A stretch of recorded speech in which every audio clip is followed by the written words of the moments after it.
Hey, welcome! You read the title, you know what we're doing here. Today I'm going to start taking a look at the Tony Hawk series, the series that defined what a skateboarding game should be. And then somehow managed to ruin everything it was by 2015. To start things off, we're going back to the earliest entry, Tony Hawk's Pro Skater.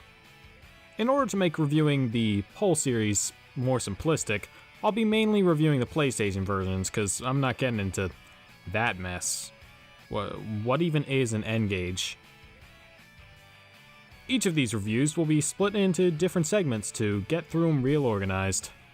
So, let's get started already.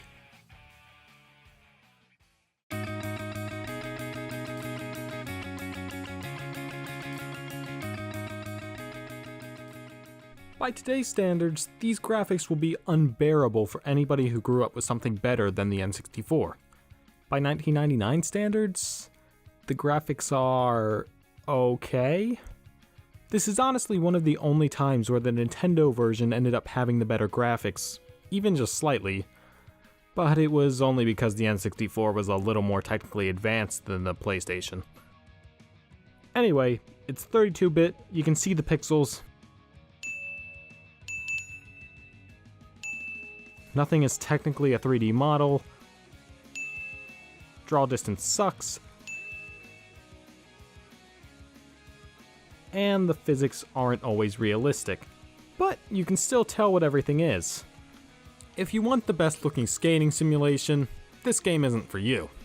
But Tony Hawk games never were played for their stunning looks. They were played for the rad skateboarding action.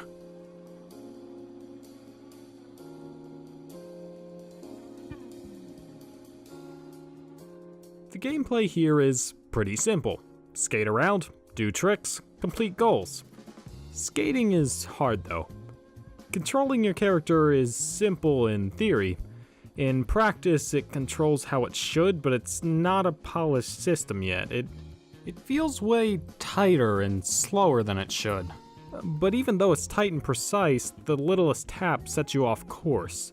It's tough to turn, you can't even out in the air, and you can't even walk around. It's honestly pretty difficult just to go in a straight line, and matters are made worse by the fact that the PS1 had no joystick. Movement is all done with the D-pad. This lack of precision often led to me bailing while doing tricks. All this makes getting to a particular secret or line more difficult than it should be. Speaking of which, you'll need to get to said secrets in order to clear goals. Each level has 5 goals, and 6 levels out of 9 have goals, making for 30 total. Each goal will net you with a VHS tape, which progresses you through the levels, sort of like Power Stars or Jiggies. Every level with goals will task you with getting 2 high score tapes, 1 tape where you must find 5 of a certain item, 1 tape for collecting the skate letters, and 1 secret tape hidden somewhere within the level. Finding everything is simple for the most part, but getting both high scores will give you some trouble at first.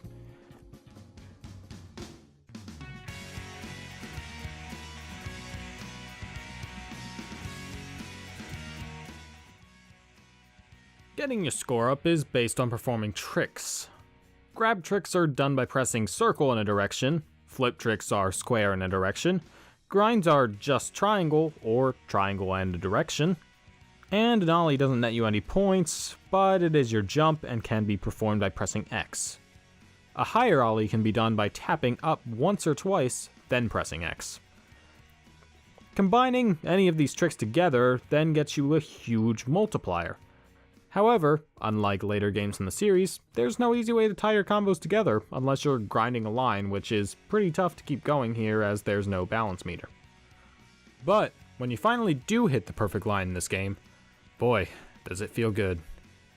Not to say there aren't a few specific combos that net you tons of points, but doing it naturally, that feels right. Specifically, there are special tricks that give a ton of points, but I could never get any of those to work.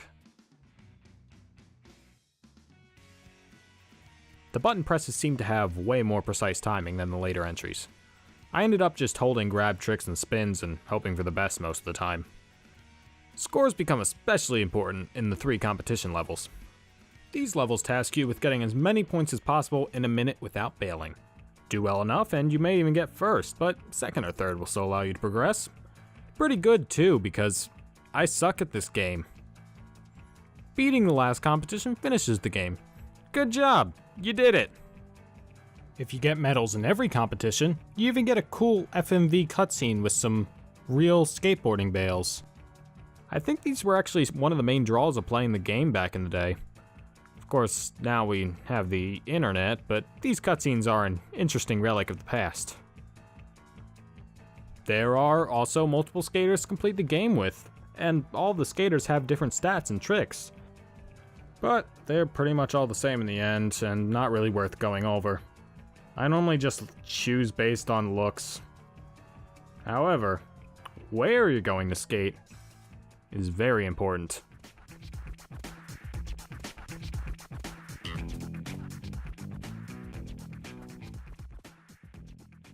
For our first skateboarding outing, we'll be hitting a few interesting locales, but nothing too crazy.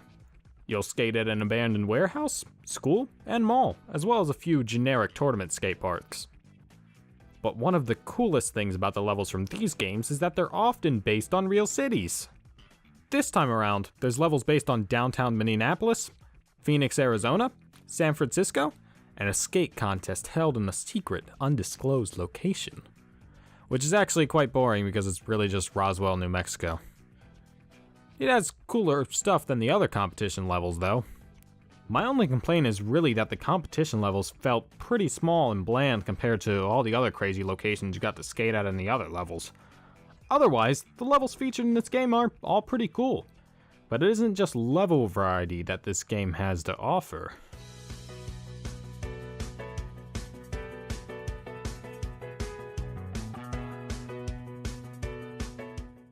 The Tony Hawk series is famous for its crazy character options, but that didn't really start until the second game. Here, there's 10 normal skaters, a police officer, and a secret cheat code character, something that I didn't care about enough to get footage of her. I myself like playing as Chad Muska, 'cause he's cool.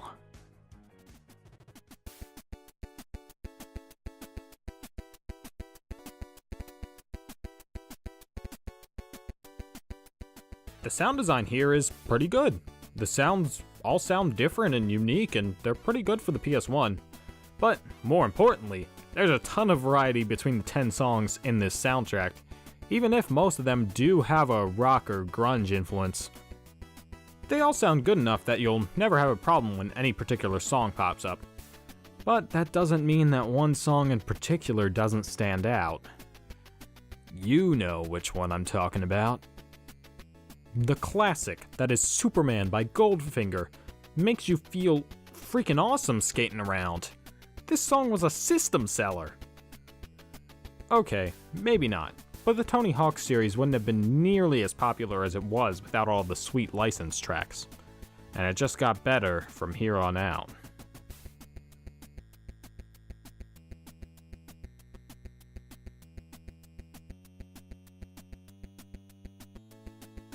The game is old. It's bound to be a bit clunky. But I still got a lot of fun out of it despite its flaws. If you want the full experience, pick up the PlayStation version for a few bucks. The N64 version is still a pretty good port of the game, even having slightly better graphics. But due to the fact that it was a cartridge and, well, those are they're not big. The N64 version cuts out all of the FMV cutscenes and loops some of the songs. The experience just isn't the same, but it'll still do in a pinch. If you're looking to get into the Tony Hawk series, this isn't necessarily the best starting point, but it's definitely not the worst. If you see it, might as well pick it up. It's a cheap buy. I think my copy was like $2 or $3. And if you're already a fan of the Tony Hawk series, there's not that many great games to choose from anyway, so you should take what you can get. Oh, also, your reward for getting gold in all the competitions is another one of those FMV cutscenes. Is that what we do now? Do we just... someone gets to the end of something and we give them an FMV cutscene? Huh.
we are at the end card again.